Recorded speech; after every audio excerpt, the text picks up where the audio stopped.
आज ITS revision 18 के question discuss करेंगे। ठीक है, तो अगर ITS R18 की बात करें तो पेज नंबर 4 पे अगर क्वेश्चन नंबर 34 देखें, क्वेश्चन नंबर 34 तो कह रहा अ telescope has an objective of focal length 100 centimetre. एक टेलीस्कोप है, टेलीस्कोप मतलब जिसका ऑब्जेक्टिव फोकल लेंथ बड़ा होता है और आई पीस का फोकल लेंथ छोटा होता है।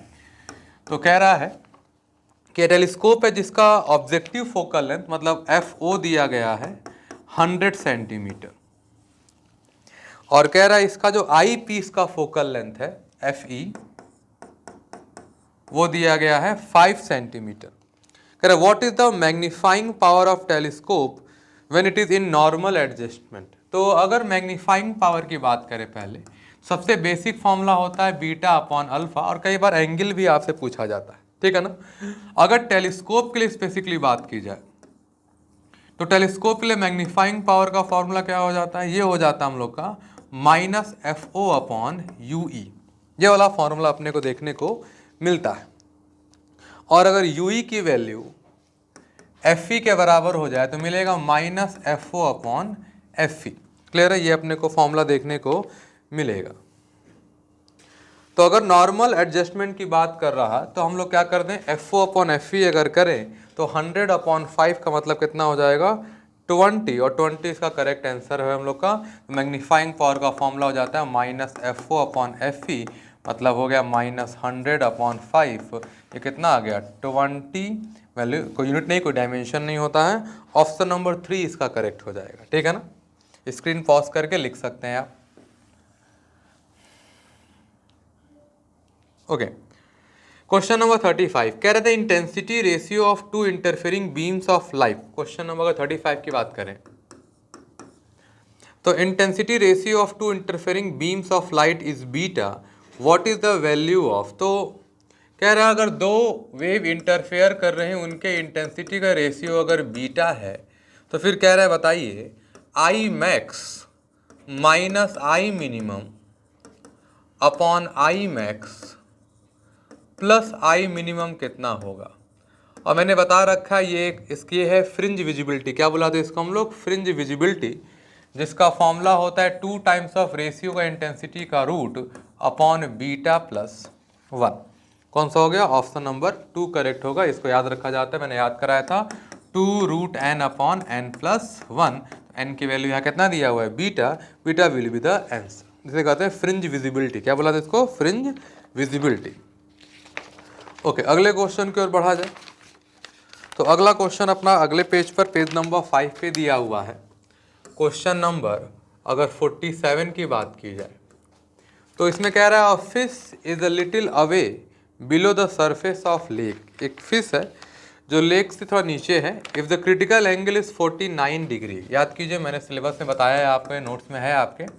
एक मछली को दुनिया देखने का जो रेंज होता है वो एक कोन के एरिया के बराबर होता है, ठीक है ना।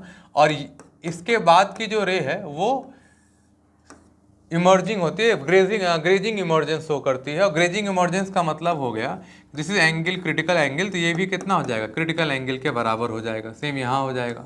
यही कोन एरिया मछली देख पाती है, या हम इसी कोन में उस मछली को देख पाते हैं। तो क्रिटिकल एंगल कितना दिया, क्रिटिकल एंगल दिया गया अपने को 49 डिग्री। अब कह रहे then the fish could see things above the water with an angular ring of theta. कह रहे थीटा कितना होगा। ओके, तो ये अगर सी है तो ये भी कितना होगा, सी तो ये भी कितना होगा, सी तो पूरी वैल्यू कितनी होगी 2c। तो थीटा इज इक्वल टू हो जाएगा 2c, और सी की वैल्यू कितनी दी गई है 49। तो ये कितना हो जाएगा हम लोगों का, ये हो गया 98 डिग्री। और 98 डिग्री आपको ऑप्शन नंबर 3 में दिया गया है। तो ये हो गए 3 ऑप्टिक्स के क्वेश्चन, ठीक है ना। फॉर्मूला बेसिक है जो कि आपको याद रखना है। फॉर्मूले याद रहेंगे तो हो जाएंगे। और देखिए इसमें कोई सवाल,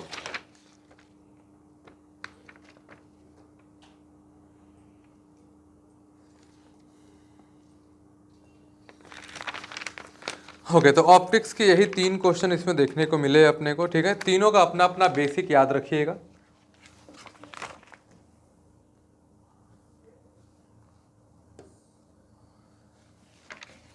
मैग्नीफाइंग पावर मैंने आपको बता रखा है कंपाउंड माइक्रोस्कोप का भी और टेलीस्कोप का ही बता रखा है, ठीक है ना। दोनों फॉर्मूले याद रखेंगे। सबसे बेसिक फॉर्मूला यही होता है हम लोगों का, m equal to beta upon alpha, और कुछ क्वेश्चन हमने बीटा अल्फा पे भी किए हुए हैं। मैग्नीफाइंग पावर के फॉर्मूले याद रखेंगे तो और अच्छा है। इसे कहते हैं हम लोग फ्रिंज विजिबिलिटी। इसके अलावा और मैंने फॉर्मूले बता रखे हैं, जैसे अगर आई मैक्स अपॉन आई मिनिमम दिया है तो I1 अपॉन I2 का फॉर्मूला हो जाता है हम लोगों का I max upon I minimum minus +1 upon under root I max upon I minimum -1 का होल स्क्वायर। और अगर in case I max upon I minimum पूछ ले आपसे और I1 अपॉन I2 दिया हुआ है, तो इसी फॉर्मूले में इसकी जगह I1/I2 आ जाएगा और इसकी जगह क्या है, I max upon I minimum आ जाएगा। सेम अगर इस डायग्राम में हम लोग बात करें तो इसका ना हमने रेडियस r रखा था, गहराई अगर हमने h रखी हुई है, तो यहाँ से 10c इक्वल टू क्या मिलेगा, परपेंडिकुलर अपॉन बेस। परपेंडिकुलर कितना है r और बेस कितना है h, यहाँ से r का वैल्यू कितना आता है हम लोग का h 10c। तो अगर c दिया है और गहराई दी है मछली कितने अंदर है, तो क्या हम रेडियस निकाल लेंगे, और रेडियस मिल गया तो एरिया ऑफ कोन का फॉर्मूला क्या हो जाएगा, पाई r स्क्वायर, मतलब हो जाएगा अपने को पाई h स्क्वायर 10 स्क्वायर c। और अगर म्यू दिया है तो c भी निकाल लेंगे, म्यू का फॉर्मूला क्या हो जाएगा, साइन इनवर्स 1/c। तो एक बार आपको अगर म्यू दिया है तो c का फॉर्मूला हो जाएगा, सॉरी उल्टा लिख दिया हमने,